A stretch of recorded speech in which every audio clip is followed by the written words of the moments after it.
All right, welcome to the Creative Department Lunch and Learn. For the first time, we are live streaming over the internet. Hey, internet. So today's topic, we're going to be talking about brainstorming, specifically why brainstorming doesn't work. So first, some credits. A large part of this presentation was pulled from an article I read in New Yorker Magazine published last year called The Brainstorming Myth. Have the bit.ly here if you guys want to check it out. It's a really interesting article talking about collaboration and how the physical spaces help or hurt collaboration, how people interact. And it covers a lot more information than I have time to cover here today. So I suggest you seek it out, check it out. It's a great article. So before we start talking about brainstorming today, let's talk about the beginnings of brainstorming. So this guy is the father of brainstorming, Alex Osborne. This was an advertising guy active in the 40s. He's one of the original Mad Men. Osborne is the O of BBDO, the legendary advertising agency that at its time was considered the most innovative advertising agency in the world.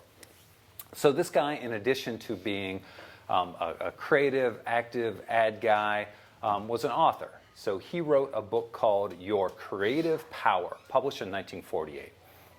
So Osborne was a big believer in the power of creativity. So his book was full of advice like, to get your foot in your door, your imagination can be the open sesame, or the more you rub your creative lamp, the more alive you feel. So this guy's book, Your Creative Power, he claimed that if you read it, you would double your creative output. So pretty bold claim. I don't know if that's true, but his book was a surprise bestseller. So what we care about in his book is chapter 33, titled How to Organize a Squad to Create Ideas. So in this chapter, Osborne basically invented brainstorm as we understand it today. What he wrote in that chapter is that you should gather a squad of people and using the brain to storm a creative problem, commando style. So he invented the term brainstorm. So Osborne isn't the first guy to get a bunch of people in a room and tackle a problem, but he called it something. And we know that naming something is like 95% of owning something. So, the more important thing he did is that he created rules around his brainstorms. And these are the same rules that we know and use today. So specifically, no criticism or judgment. Every idea is a good idea. Encourage freewheeling associations. And you're always looking for a quantity of ideas over a quality of ideas. Osborne wrote in his book, creativity is so delicate a flower that praise tends to make it bloom, while discouragement often nips it in the bud. So he was hardcore about only happy thoughts in the room.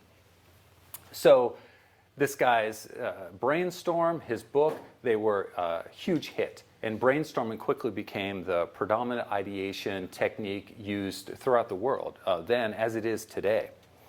Osborne went on, incidentally, to write a couple other books. One was called Wake Up Your Mind, and the other was The Gold Mine Between Your Ears. So he believed in creativity to solve nearly anything, but there's only one problem with his technique, is that it doesn't work. Specifically, when tested empirically, the first empirical test of brainstorming was conducted by two researchers at Yale University in 1958, 10 years after he published his book. So for an entire decade, the world said, this is the best thing ever. And then 10 years later, somebody said, maybe we should test it if it really works. So in this study, these researchers took 48 undergrads, put them into groups of 12, and they were given the classic brainstorming instructions. That is, every idea is a good idea, no negativity, no criticism, don't judge, go for a quantity of ideas instead of a quality. And as a control group, they took 48 individual undergrads and had them work alone. And they were all given the same set of creative puzzles to solve.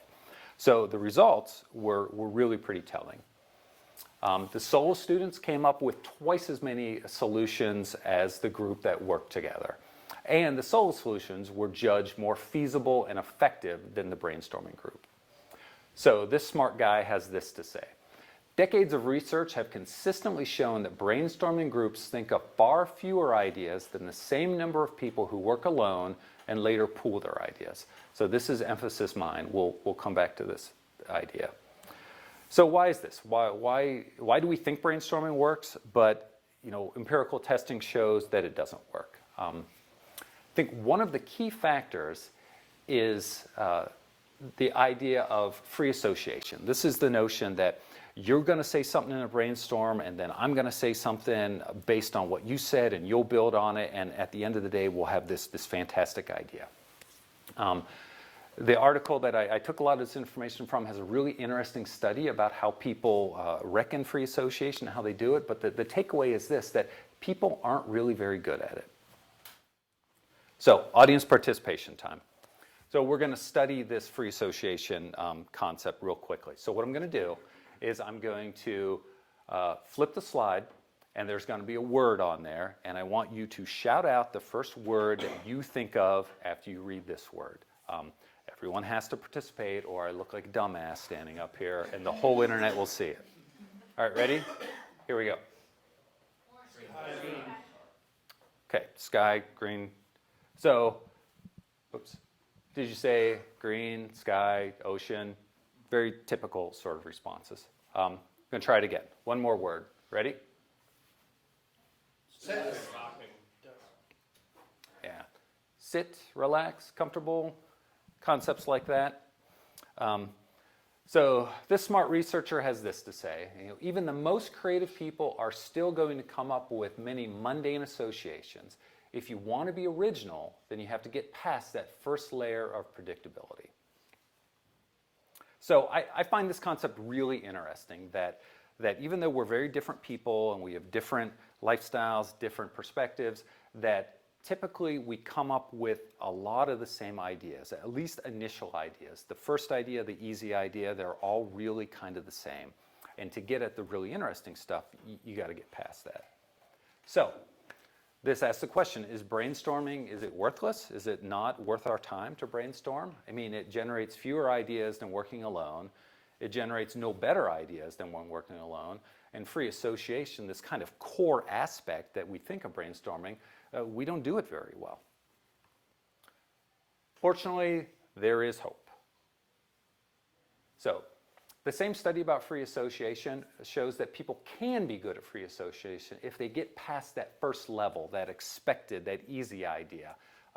They conducted an interesting experiment that forced people past the easy answer, and then once they got there, then they started coming up with really interesting ideas and different words. So when they were given the word blue, instead of saying green or sky or ocean, they would say jazz or the earth or blueberry pie, very different concepts.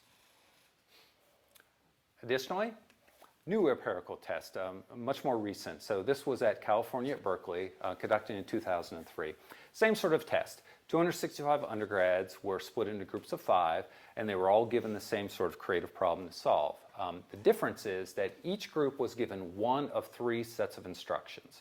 One was the classic brainstorm instruction. This is every idea is a good idea, no criticism, no negativity, go for quantity over quality. The second group was given what was called the debate condition, and I'll read this. The students were told this. Most research suggests that the best way to come up with good solutions is to come up with many solutions. Don't be afraid to say anything that comes to mind, but studies suggest that you should debate and even criticize each other's ideas. The third set of conditions were none. They weren't given any sort of direction on how to come with ideas. They were all given 20 minutes to come up with as many ideas as they could. And again, the results of this study I find very interesting, that the brainstorm groups slightly outperformed the no condition groups. However, the debate groups generated on average 20% more ideas than any of the other groups. And afterwards, when the participants were interviewed individually, they were asked, do you have any other ideas to solve this problem? That the debate, or the brainstorm and no condition groups came up with an average of 3 additional ideas. The debate group came up with an average of 7 additional ideas. So back to this researcher, she says There's this notion that the most important thing to do when working together is to stay positive and get along, not to hurt anyone's feelings. Well, that's just wrong. Maybe debate is going to be less pleasant, but it will always be more productive. True creativity requires some trade-offs. So, at the end of the day, what's all this mean? First thing, that traditional brainstorming does work. Despite my inflammatory title of this presentation, sure, it works. You get people together in a room, you'll come up with ideas. It just doesn't work any better than generally coming up with ideas on your own. But brainstorming can be made much more effective. And here's my formula for making brainstorms at ThunderTech and in general more effective. Start by coming prepared to the brainstorm. So I have been in many, many brainstorms in my career where I'm grabbed out of the hall and said, hey, we got to come up with an idea. Come here, sit down. And it's like, here's the problem. And that results in a lot of people sitting in around the table like this. So if you come prepared, if you set up the brainstorm ahead of time, send out the problem and say, here's the problem we have to solve. Here's any conditions that we have on it. Come to the table with a couple ideas already. That makes for a much more productive brainstorm. The second one, you got to move past those easy ideas, right? Get them out of your system. Like sometimes the first idea is the best idea, but in my experience, very rarely is that true. So get past the easy ideas and dig deeper into more creative executions. And finally, challenge each other's ideas. This idea that everybody has to be nice and pleasant to each other, well, maybe pleasant, but that you have to be accepting of everybody's ideas, that every idea is a good idea, that is flat out wrong, because I've heard plenty of terrible ideas in a brainstorm. So to prove that point, I'm going to give you a real-world example. At a previous agency I worked at, we were involved with an RFP pitch for Brawny. So Brawny's paper towels, they have the big lumberjack guy. Brawny was getting crushed in the marketplace by Bounty paper towels. And that's because Bounty is what? It's a quicker picker-upper, that's right. That they have all this equity in the market because they're very memorable. They have a tagline that says what they do. Brawny has a lumberjack. So the company was looking to take their brand a little bit further. So I was involved with a brainstorm, and we're throwing out ideas, and like, we could do this, and we could do this, and they're looking to make the Brawny man more personable and more friendly and more realistic and more relatable to women specifically, because they're the primary purchasers of paper products for the house. And so in this brainstorm, somebody throws out, we should have the Brawny man do a sex tape, and we'll release it on the internet, and it'll go viral. And I was like, did you just say that? But because we are operating under the old rules of brainstorming, where there's no negativity, every idea is a good idea, we had to spend 10 minutes pretending that this was an actual good, viable idea. And the whole time I was like, you got to be kidding me with this. So if we had been using this newer brainstorm technique, if we had been allowed to challenge each other's ideas, I think we could have taken this turd of an idea, this sex tape, and turned it into something that was actually viable, right? Because I would have asked, hey, do you really think that's right for the brand? Is Brawny, are they going to want a naked spokesman? And what are the logistics of that? Is that an animated sex tape? Who's he having sex with? How do we even do that? If we'd asked these questions, maybe we would have gone from a terrible idea to a workable idea. So, for instance, I could see this maybe going from sex tape to let's do a series of shareable graphics where the Brawny man is, using some double entendres, or he's a little cheeky, or he's a little risque, but not going over to the fence of being tasteless, or maybe it's a series of e-cards or who knows what. But I think this idea could have gone somewhere, but it didn't, because we had to sit there and say, oh, yeah, that's a great idea. I totally could see how that could work. Blah. So the keys to a successful brainstorm. Unfamiliar perspectives foster creativity. This means get a bunch of different people in the room. If you all have the same perspective on a problem, you're going to get a lot of the same answers. But if you can get account service and UX and creative and dev or comms in a room at once, everybody's going to have a different focus on the problem, and you're going to come up with more interesting ideas. Again, move past the easy and unexpected. The first idea is rarely the best idea. And finally, friction creates the spark. It's okay to challenge each other's ideas and to figure out if it's really working or not. So finally, before you think I'm saying go into your next brainstorm and beat up on each other for bad ideas, that is not what I'm saying. So here's a couple additional rules, right? In a brainstorm, if you want to challenge each other's ideas, that's fine. Don't be a jerk, right? If you don't like somebody's idea or you don't think it's viable or it's not going to work, don't say, oh, that's the stupidest idea I've ever heard, or that'll never work, they'll never go for that.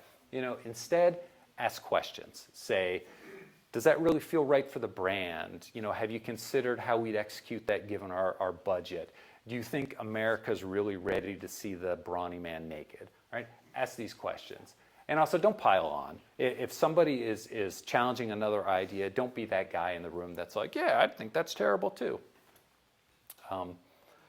So with these things in mind, I think challenging ideas, good ideas will survive that challenge. And I think ultimately there'll be stronger ideas, and it'll help us create better ideas and get more out of our brainstorms in general. Questions?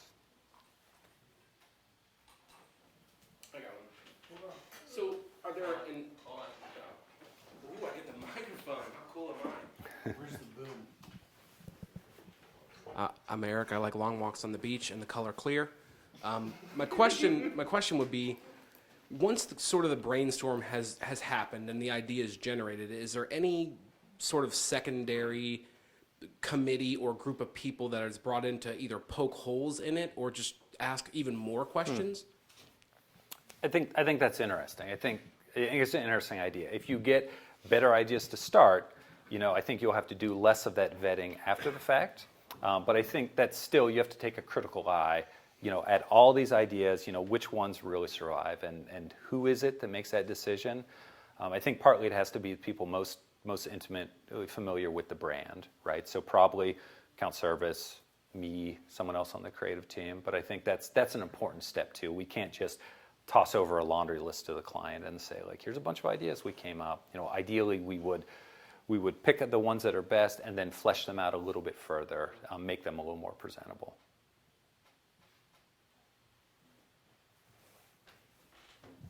Thanks, Christian. That's a nice shirt.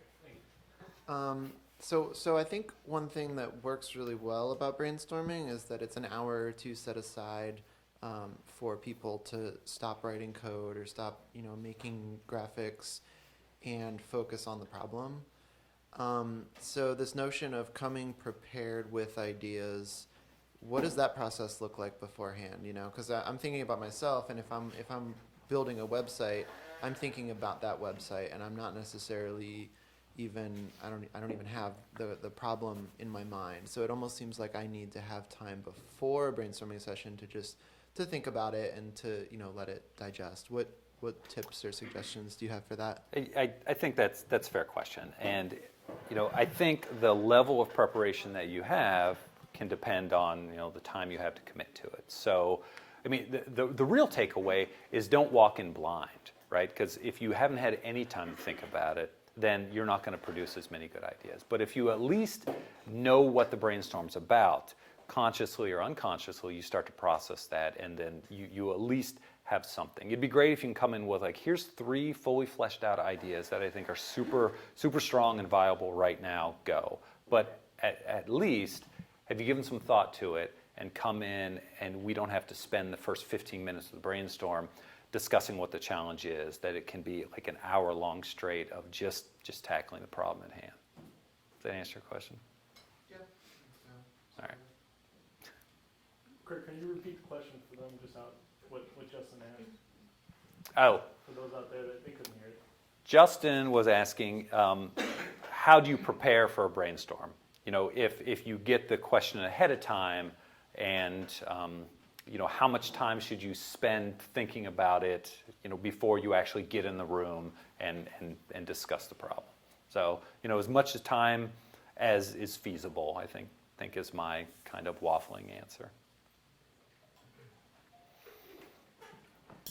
Lady in the back. We got one here, and then I'll. Oh, well, go ahead, Joe. You're here. All right, so you mentioned getting past the easy ideas. Is there any way that you do that now? So people come into the meeting, they throw out the obvious. How do you get past those if you hit roadblocks with that kind of stuff? Well, two parts of that. First, you have to identify what's easy, right? And if it's top of mind and other people are nodding and they've already thought of it, that's probably the easy answer, right? How do you get past that? I think it's recognizing it first and not settling for that, because I've been in some brainstorms where people throw out a couple ideas and then you spend 40 minutes kind of iterating on those ideas. I think it's more productive to say, like, okay, that's an idea. I see where you're going, but let's come up with more, right? And that's traditional brainstorming, is just throwing out a bunch of ideas, and there's still a place for that. And I think it's still a great idea to fill the room with ideas, but take all of them at face value and pretend that they're all good. Question in the back? Okay, so my question is about projects that have a really short timeline. So sometimes we don't have a lot of brainstorming time. So what are the most important things to remember for kind of an accelerated timeline on brainstorming? Obviously, bringing ideas to the table initially is a great first step, I think, to come prepared to that meeting. But are there other things that we can do to have a really effective, fast brainstorming session? That's a good question. This is ideal world stuff, right? Ideally that we've defined the problem, we send it out to the team, people have time to think about it, come together, we have a comfortable amount of time to actually brainstorm, and then we have an amount of time to vet those ideas and flesh them out afterwards, right? Perfect world, that doesn't always happen. I think to have a quick, fast brainstorm, at least disseminate the challenge ahead of time. Right, I hate these. Hey, come here real quick. We got to have a brainstorm about it, because I think you catch people flat-footed. They're not prepared. So getting the idea out there first, and I think probably the critical component goes to Jerry's question, is getting past that initial stuff right away. If you don't have a lot of time, don't spend all your time thinking about that first idea. Right, kind of push yourself. And identifying that can be a challenge, right? If everybody in the room is sort of in consensus that, yeah, that sounds like an easy solution, that's probably not the best solution, right? Make sure that you're always pushing yourself, coming up with new ideas. And I think really the bottom line is the more you brainstorm, the better you get at it. It's very cliche, but I believe that creativity is a muscle, and the more you exercise at it, the stronger it becomes. So I think by the fact of doing it more often, you accelerate the process just naturally, because you can hit the ground running because you're in that brainstorming sort of mindset. Yeah. You had mentioned the debating process. How would we go about doing the debating process? Is it trying to find the faults of ideas quickly to pinpoint what's wrong with them, or is there something more and different to that process? So, I mean, the challenging other people's ideas, it doesn't have to be a very formal thing where I'm going to pick apart these 3 things about your idea. I think if it doesn't feel right, if you have a question about it, it's okay to just throw that out there and be like, and like I said earlier, I think asking questions is a better approach than saying, like, I think that idea is terrible. But if something doesn't feel right, if you're thinking to yourself, well, what's that look like? What's the piece that expresses that idea? You ask that question, right? I mean, like, okay, that's an interesting concept. How do we execute that? Is that a video? Is that a banner? Is that a microsite? How do we do that? And if the person who threw out that idea doesn't have a good answer, I think that's a telltale sign that it might not be that strong of an idea, because strong ideas will survive all of these challenges. It's be nice, right? I think that's the bottom line. Don't be a jerk. Again, Joe, looking at you. I'm the nicest guy here. Does that answer your question? Yeah, I was actually just talking about the actual debating part. Like, how would we do that? Well, I think it's it's asking questions, right? That's how I'd approach it, right? And I ask a question, here's my idea, you ask me a question, I have an answer for it. If I don't have an answer for it, maybe throw it back out and say, like, no, I hadn't really thought about what the execution of it is. What do you guys think the execution of it would be? And then there's still that free association that other people can build on your idea, and hopefully, if it's strong enough, it'll survive the whole process and come out stronger and better. Actually, I do have something to add. Another question with that.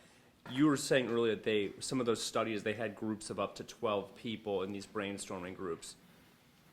And I don't know, to me that seems like that might be a little high, where you might have too much commotion in the room. Is there any data that suggests like a good number of people to have in a brainstorming session where it's not too much clutter and commotion, but you still have enough heads in the game to get good ideas? That's a good question, and I don't have the answer. I don't know if we have data that supports if there's an optimal amount of people in a brainstorm. I tend to agree, 12 seems like a lot of people. If you have a lot of opinions in the room, it could bog down, especially if you only have like an hour to do it. I would think that, I know any less than 3 or 4 is probably, you're not going to get a lot of good perspectives in it. But yeah, more than 5 or 6, it's probably going to get pretty loud in the room. But that's conjecture. I don't have any data to back that up. Anyone else? Last chance? Okay, that's all I got. Thanks for listening.